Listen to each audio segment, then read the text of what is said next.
leadership theory is great, but until you actually start taking on leadership roles, you will not really kind of be able to internalize what it is.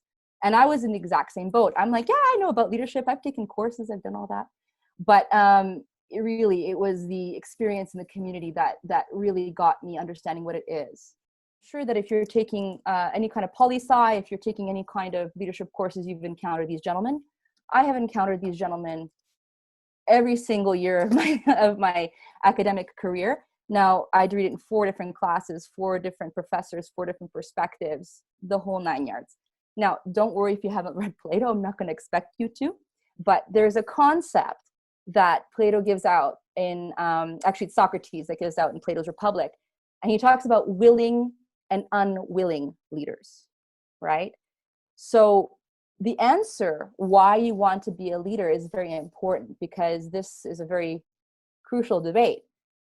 So what Socrates says is that those who actively seek leadership are probably not built for it.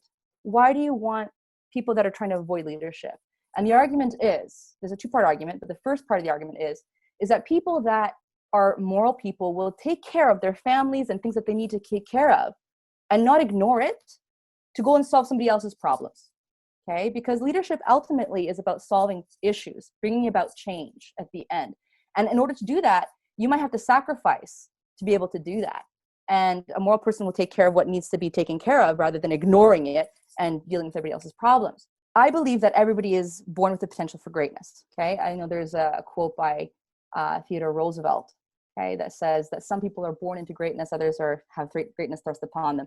I actually believe it's both. I think that we're all born with greatness, and that we all have that everybody's called to greatness at the same time. But the difference is that people who are true leaders, people that are unwilling, will be called, right? And will be called to leadership, and will only answer that call when they know it's right, when they know it's right to answer it. It actually becomes instinctual, okay? You don't choose leadership, it chooses you. Now, interestingly enough, the fruit does not serve the seed in any way, shape, or form. The fruit actually serves others. And that's the point of leadership. You're serving others. That fruit doesn't benefit the seed one iota. Okay, it benefits others. And hopefully that it will produce other seeds that will create other changes. Okay, so that's the metaphor that I use for leadership, because it's quite easy to understand. I mean, perfectly, obviously it's not, it's a metaphor, it's not. But the idea is that true leadership is when you get called and you're compelled and you don't know how you're going to do it. All you know is you need to do it. And there's no other choice. You are so compelled that it brings you out from saying, I got to do this. I got to put other things on hold because the result is so important to me that I'm willing to break my heart to get it done.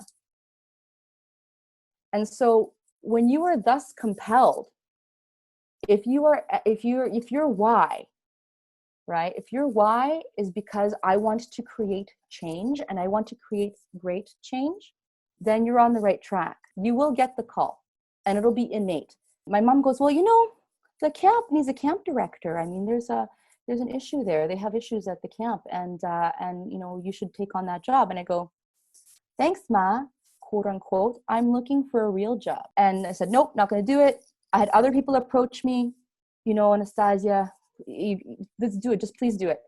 In the end, I capitulated because of the fact that they were going to cancel the camp. And I felt really, really bad that, it was only a 7-week stint.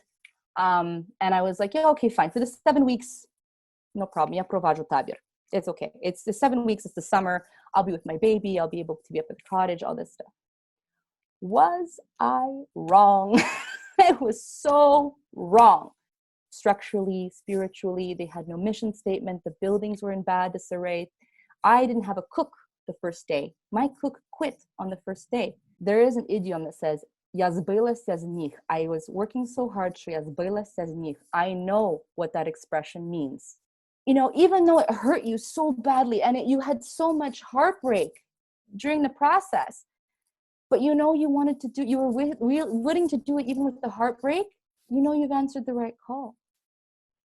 And success in your career has nothing to do with how much money you make. There are so many people that make tons of money that are miserable. They hold positions of power, they're whatever, but they're really miserable on the inside. Okay?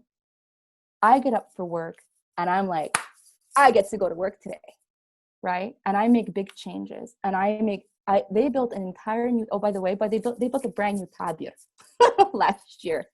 The tabir is brand new. There is a brand new kuchnia. There are brand new bathrooms. There's a brand new baraka. There's new landscaping.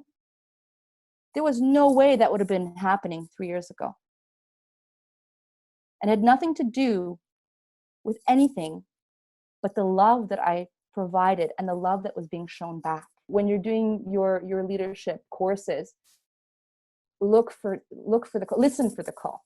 Listen for the call. If it's pulling you, there's a reason why, right? And it has to be pulling you for the right reasons. I wish you all the best. And I want to see you. I want to see you around. I want to see your faces. I want to see you making change here, because there's so much room for change in our community. We have so many things that we could tackle, and they're inspiring. They're really inspiring things. And I encourage you. I mean, like saying that, oh, a real job, whatever. There's fantastic opportunities.